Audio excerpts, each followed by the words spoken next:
Once Upon a Fairy Tale, The Magic Mirror. Chapter 1, Heat Wave. Kara, the carriage is here, Kara's mother called. Coming, Kara called back. She peeled herself up off the storeroom floor. It was the only cool spot she could find in the shoe shop where her family lived and worked. Kara tucked one last book into a bag and handed it to her father. He almost dropped it. "What did you pack in here?" he asked. "Books," Kara said, "and maps, and more books. You are staying with your best friend for 2 days. Do you plan to read the whole time?" her mother asked. "Yes, it's too hot to do anything else," Kara said. She went to the cottage door. It might as well have been an oven door. When she opened it, a wave of hot air entered the store. It was late fall, but the enchanted kingdom had been in a heat wave for weeks. Humans, ogres, mermaids, and all the other creatures in the land were miserable. Kara had even heard that the witch's gingerbread house had melted. "We should get going," Kara's mother said. Her parents would drop her off at a sleepover on their way to a shoe fair.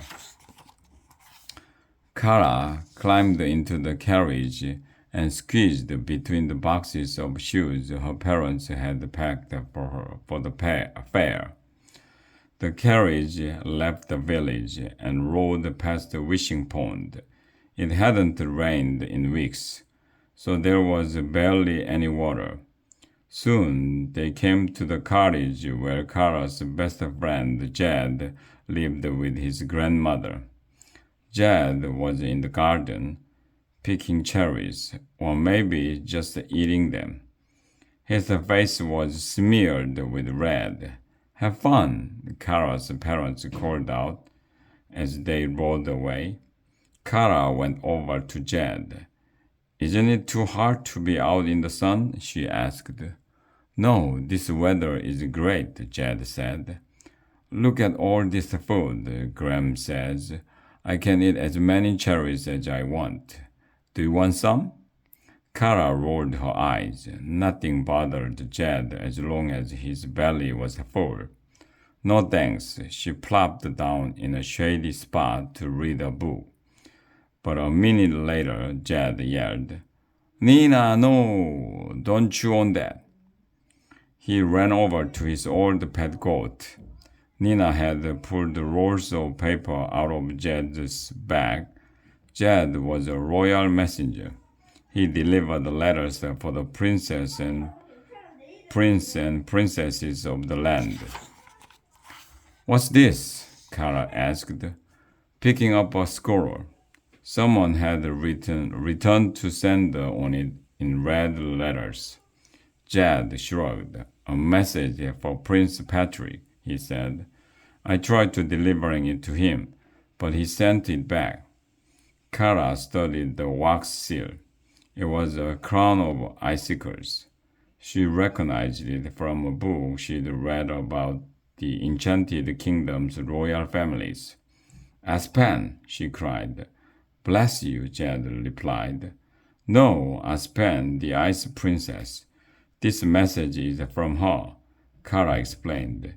"It looks important. Maybe we should open it." "We can't," Jed cried. "Loyal messengers are not allowed to open the messages they carry. I could lose my job." But Kara wasn't listening. The wax seal on the scroll had melted in the heat. The paper was open, begging her to look inside. Kara read the message and gasped. "What does it say?" Jed asked. "The ice princess is in trouble," she cried. "Dear Prince Patrick, I send you greetings from the Ice Palace, and my apologies for how mean I was at our last fancy ball. I was grouchy because of all the heat.